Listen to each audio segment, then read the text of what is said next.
إن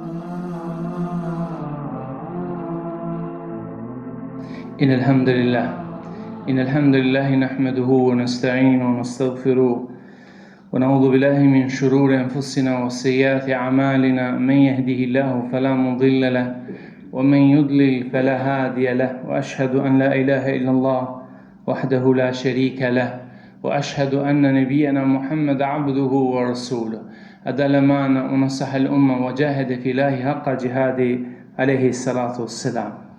Falendrimet I takojnë të madhit Zot Gjelle Taala, paqja, begatit, mirësitë e Zotit, qofshin mbi profetin Muhammed, mbi familjen e profetit, mbi shokët dhe mbi gjithë umetin e tij që ndjekin udhëzimet e tij deri në Kiamet. Allahu Gjelle Taala në Kur'an në disa vende e porosit njeriu që të udhëtojë në vende të ndryshme të rrugëzullit toksor. Udhëtimi është një mjet për reflektim, është një mjet ku njeriu shton dije, shton njohje të reja, nxjerr mësime nga historia, nga popujt, forcon besimin, lidhjen, krijon komunikime të reja, mëson prej kulturave, prej përvojave të popujve. Kështu që udhëtimi mbetet një mundësi më e mira për t'i parë shenjat e Zotit në krijimtarinë e tij, për të mësuar dhe forcuar gjithherë karakterin dhe mbindjen e njeriu. Allahu thot kul siru fil ard fandhuru kayfa kana aqibatu alladhina min qabl. Thuaj udhëtoni nëpër tokë dhe shikoni si ka qenë përfundimi I atyre që ishin para juve. Në ajetin tjetër thot falaula nafaru min kulli firqatin minhum ta'ifatun yatafaqahu fi din. E përse nga një grup I tyre që mos del prej popullit pra të vetë dhe del dhe të përfitoj njohje të reja. E felem yesiru fil ardi fejanduru kejfe kana aqibatu alladhina min qablihim. A nuk kanë udhëtuar ata në për tokë për të parë se si ka qenë përfundimi I njerëzve që ishin para tyre. Huwa alladhi ja'ala lakumul arda dhalulan famshu fi manakibiha. Ai është që ka bërë tokën të lehtë për ju, andaj ecni nëpër të. Dhe shumë ajete tjera që ftojnë njeriu për të ecë në rrugëllin toksor, për të udhëtuar, për përfitu nga njohje dhe dituritë e shumta, sepse udhëtimi jep përvoja dhe kalit njeriu në vlera të ndryshme të jetës së tij. Një ndër udhëtimet vëllazër që njeriu besimtari e bën për t'u afruar tek I madhi Zot Gjelle Taala, për të arritur të gjitha këto që u përmendën, por një ndër udhëtimet që njeriu e bën për t'u afruar te Zoti Gjelle Taala është udhëtimi për vendin e shenjtë, për Beitul Atiq, për shtëpinë e lashtë, Qabën e bekuar. Nuk ka dyshim se çdo udhëtim njeriu nxjerr mësime nga udhëtimi I tij që ka shkuar.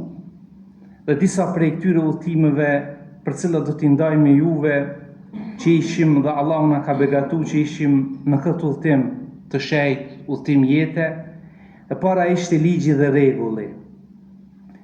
Organet e Arabisë Saudite në këtë vete kanë pas një moto nuk ka haxh pa leje. Zoti kur ka kriju këtë gjithësi ka vendosur rregulla në këtë kozmos, të cilat shkojnë sipas ligjeve të Zotit. Dhe njeriu sa herë që tenton me I thy këto, atëherë këtu I bien bumerang, si që janë vërshime, si që janë probleme të ndryshme në natyrë të cilët prek dora njeriu dhe ato kthehen, si që janë prerja e pyjeve, do thot pastaj gërmimet që bëhen, thyrja e gurve, kodrave, e kështu me radhë, këtë janë thymje të ligjeve që I bën njeriu. Dhe Shteti Arabia Saudite ka pasë se muslimanat nuk janë duke u vetëdijsu. Dojnë me bo haxh pa I marrë kërkujt leje, duke mendu se Qabja është shtëpia e muslimanëve, me këtë pretekst. Dhe që disa vite muslimanët të cilët nuk kanë pas vedije në nivelin e duhur, kanë hyrë në këtë vend dhe kanë bo haxhin pa leje. Pra, kanë shku me viza turistike ose kështu dhe kanë kriju gjithherë kaos. Përveç këtë vetë, ka qenë një ndër haxhit më të organizuar, ku është ditë sakt numri haxhilerëve është ditë gjithçka ka shku në kontrollin e rreth të shtetit, ku atë sa ka pas haxhiler, 1.800.000 mbi 800.000 haxhi, ka pas edhe aq më shumë punonës, duke u nis nga gjitha nivelet, qofshin ato polici, ushtri, siguri e lartë e shtetit, gjithë kanë marrë pjesë në organizimin e haxhit vetëm për të ruajtur jeta e njerëzve. Dhe ky mësim që e merr njeriu, e merr haxhia, e kupton se çdo ligj, çdo rregull, çdo normë që vendoset nga dora e njeriut, që është në favorin tënd, që është për me ruajt jetën tënde, që është në interesin tënd, respektoje, nderoje, se ti kemi pa hajrin, qysh ja kemi pa gjithë këta milion njerëz këtij rregulli, do thotë se nuk ka në këtë dunja diçka që njeriu duhet ta merr në përkëmbë ose të krijojë kaos, por ligji, rregulli janë siguri për jetën tonë. Njësimi i umetit e sheh njeriu se sa i rëndësishëm është kur motoja një umet bashkohen në një vend. Dhe sa mirë që haxhi jep një mundësi dhe një shembull praktik muslimanëve se kanë mundësi mu mbledh rreth një imami, kur ai thot atyre drejtoni safat, ata drejtohen edhe pse nuk e kuptojnë gjuhën e tij. Ata drejtohen dhe thot edhe pse nuk e din gjuhën të cilën ai lexon, elhamdulillahi rabbil alamin. Por i njëjti imam e lexon edhe në Kosovë, edhe në Shqipëri, edhe në Maqedoni, edhe në Pakistan, edhe në Amerikë, njëjtin elham e lexon, që e lexon një imam të cilët këta milion njerëz lidhen dhe thot pas tyre. Andaj çdo tendencë e njerëzve të padijshëm që tentojnë që thonë se namazi, obligimet duhen të bëhen në gjuhën shqipe ose në gjuhë të tjera, ata kanë gabim, sepse kjo është gjuhë universale që Zoti ka dashur që umetin e pejgamberit sallallahu alaihi wasallam ta mbledh nëpërmes një gjuhe që është gjuha e Kuranit, dhe kjo tregon madhështinë e këtij umetit. Barazia e njerëzve shihet në këtë vend, sidomos ditën kur veshin haxhilerët i ihramin. Të gjithë ata në pej Kosovës që kanë qenë haxhilerë, duke u nis prej atyre që janë miljardera e milionera, e deri te ata me standardin më të ulët, të gjithë kemi qenë të njëjtë. A ditë kur kemi vesh 2 petka, një peshker pra të bardhë në belit poshtë dhe një supëve lartë, të gjithë kemi qenë të njëjtë. Dhe kjo shihet madhështia kur brenda një shoqërie ekziston barazia që njihet si barazi sociale, kur nuk ka dallim mes të ziu të bardhit, mes të pasur dhe atij të varfrit, dhe kjo është madhështia e fesë, një simbol që feja mundohet me mbjell tek njerëzimi nëpërmes këtij riti që e bojnë haxhilerët. Vedia dhe kultura në haxh has njeriu kultura ndryshme vëllezër. Has kultura ndryshme që këta njerëz zbartin vedien dhe kulturën e popujve të tyre, të familjeve të tyre, në shtëpiat e tyre, si rrin ata, si folin, si veshin, si hajnë, si pinë, si ecin rrugës, si hypin autobus, si zhdrypin, si presin nëpër tabore të ndryshme që duhen me prit. Këtë janë këto një model që njeriu më mësu.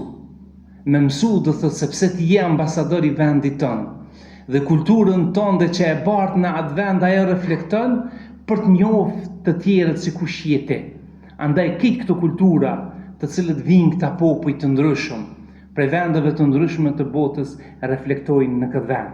I sheh ata njerëz, ata popull që kanë kulturë të lartë, të komunikimit, të ecjes, të organizimit, të pastërtisë, të ndëgjimit të liderit të tyre, dhe i sheh pjesën tjetër kulturat që kanë në vendet e tyre kanë kaos, nuk kanë rregull, nuk e ndëgjojnë të parin e tyre, e çojnë kryt secili don veti me shku. Shkon atje dhe hyp haxhia ku atje nuk i kërkohet me hyp. Shkon dhe atje ku nuk duhet me shku. Krejt këto janë si pjesë të një kulturës dhe një padëgjshmëri të cilën ai ka bardh me vete sepse kështu mëson vendin e vet. Dhe kështu vazhdon edhe atje e kështu me radhë. Andaj vedia dhe kultura është teje të rëndësishme. Udhëtimi shpirtëror dhe fizik haxhi është një udhëtim shpirtëror që njeriu udhëton me shpirtin e vet, që e ndjen, e shijon atë vend të bekuar që është kthy me vite, që kthehet në namazin e tij, që kthehet në lutjen e tij, por çka është më e rëndësishme, atij i vjen edhe forca fizike. Dhe më së shumë të eshe njeriu se sa është i rëndësishëm shëndeti, sa është i rëndësishëm fiziku i njeriu, forca e tij trupore në këtë vende, sepse haxhi nuk është turizëm, por është një ibadet që kërkon angazhim dhe duhet njeriu që të shkojë në moshë më të re atëherë kur e ka forcën e trupit dhe fizikun dhe shëndetin me vete. Durimi dhe vetëpërmbajtja, haxhi është një shkollë e durimit, ai kërkon një sakrificë, një përballje me lodhje në temperatura të larta. Prandaj është domosdoshmëri që në këtë vend do thot mirët durimi shikohet, sepse në çdo rast i kërkohet haxhiut të pret, i kërkohet nga ai durim, vetëm që të kryhen këto ibadete madhështore në formën më të mirë që Allahu dhe profeti dënë. Për mësimeve që merr njeriu shihet solidariteti dhe ndihmesa mes njerëzve. Në haxh njeriu ka nevojë të shfaq solidaritetin e vet njerëzor, sepse atje ka njerëz dopt, atje ka njerëz ku kërkohet që ti me qenë më solidar, më humanist, të lëshojsh njerëzve rend, të pritsh, do thotë më shumë se të tjerët, e kështu më radhë, por në anën tjetër shfaqet edhe egoja e disa njerëzve që janë egoist, që nuk mendojnë vetëm për veten e vet. Ata mendojnë do thotë çish duhet me hongër vetëm vet. Ai mendon se çish duhet më mbush një pjatë plot pa nevojë. Ai mendon se çish duhet më marr 7 deri 10 ëmbëlsira qiten me një pjatë duke menduar se vetëm ky duhet më hongër ëmbëlsira.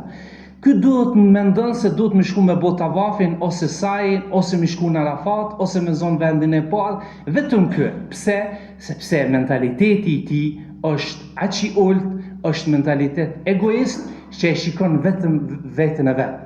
Ndërsa për mësimeve që jep haxhi, jep që njeriu duhet me qenë solidar, duhet me qenë humanist dhe duhet mi dhon përparësi dhe duhet mi përkrah edhe njerëzit të cilët kanë nevojë sidomos në këtë vend. Për mësimeve që marrëmi do thotë në haxh është lidhja me historinë e gjithë profetëve nga Ademi alayhis salam. Ati thuhet se zbritja Ademi alayhis salam do u taku me Hawa në kodrën pra e mëshirës që njihet në Arafat, në vendin e Arafatit. Aty ka ardhur Ibrahimi alayhis salam, aty ka lind profeti Muhammed sallallahu alaihi wasallam, sipas komentatorit të Kuranit Ibn Kethirit thotë se gjithë profetët e Zotit kanë shkuar në këtë vend. Pra është një vend, një miniatur ku njeriu e shet të gjithat historinë që e kanë dëgjuar, është e vendosur në një vend dhe i kujton ato momente dhe ato çaste të këtyre profetëve. Reflektimi mbi jetën e vdekjes, qëndrimi në Arafat, Muzdelife, janë disa zona, vend takime, Mina. Këto këto janë vende të cilët njeriu ja kujtojnë ditën e gjykimit, ja kujtojnë ecjen do thotë kur dalin njerëzit para Zotit në formën të cilën Allahu e kërkon prej tyre. Pastaj ajo çka marrmi si mësim është pendimi dhe kthimi tek Allahu xhallahu teala. Haxhi është mundësia më e mirë që njeriu të afrohet tek Zoti vet, të kërkon falje, ashtu siç ka thënë profeti Muhammed sallallahu alaihi wasallam, ai i cili kthehet me haxh të pranuar, kthehet sikurse a ditë që ka lind nana. Dhe këshilla e fundit, vëllezër, mësimi i fundit që du më nda për juve, është se të gjithë ata që kanë mundësi dhe e shtyn haxhin më vonë për shkak angazhimeve të jetës, e që ato nuk kryhen kur, duhet të mundohet që ta bind veten, që ta kryej këtë obligim nëse në aspektin financiar i ka mundësi të më shku. Dhe ka shëndetin e vet, e ka forcën, e ka rinin, ende është shëndeti i tij në nivel, atëherë duhet më shpitu edhe me kryej këtë obligim, sa të pret, do thotë që gjysmën e haxhit pastaj duhet me kryej me bedel. Duhet me kryej me njerëz të cilët gjysmën e haxhit duhet me kryej me njerëz bedel dhe duhet me kryej me njerëz të autorizuar. Andaj kjo është ajo për cilën do thotë duhet sa më herët të shkoj. Andaj në fund falenderojmë do thotë muftiun që në menaxhimin e tij është kry haxhi detyrinë e haxhit, kur imamin që ka qenë vedat Efendi Sahitu me një staf të mrekullueshëm që kanë bërë maksimumin që të gjithë haxhitët tonë të kryen haxhin me komoditet. Pastaj haxhitët tonë që kanë qenë përgjegjësia jona, do thotë 3 udhëhecëve që ka qenë kryetari i Bashkisë Islame, do thotë unë si imam dhe Yusuf Mustafa do thotë si imam, të gjithë kemi udhëheq 120 haxhi, të cilët kanë qenë ndër haxhit i vlerësoj më të mirë që shdimi na gilanxhit me tregu kulturën tonë, edukatën tonë nuk kena pas asnjë problem më të vogël, asnjë ekces më të vogël, as ndonjë smundi, problem të cilët kanë mujt haxhiterë mu ballafaqu, të gjithë kanë shku shëndosh e mirë dhe janë kthy falë Zotit, elhamdulillah, të gjithë shëndosh e mirë në familje dhe vendet tyre. Lësë Allah në xhelal taala këtë ditë xhumaja që Allahu t'ja mundsoj juve të gjithëve që nuk keni shku, të shkoni në ato këtë shenjtë, të përjetoni ato, të cilët i kemi përjetu ne, sepse vërtet është një vend i bekuar dhe ai vend spjegohet dhe shijohet vetëm atëherë kur kamba e njeriu të shkel mbi ato të bekume. Lutna Allahun në këtë ditë të bekume, në këtë ditë xhumaja, sepse Allahu i dëgjon dhe u përgjigjet lutjeve të besimtarëve.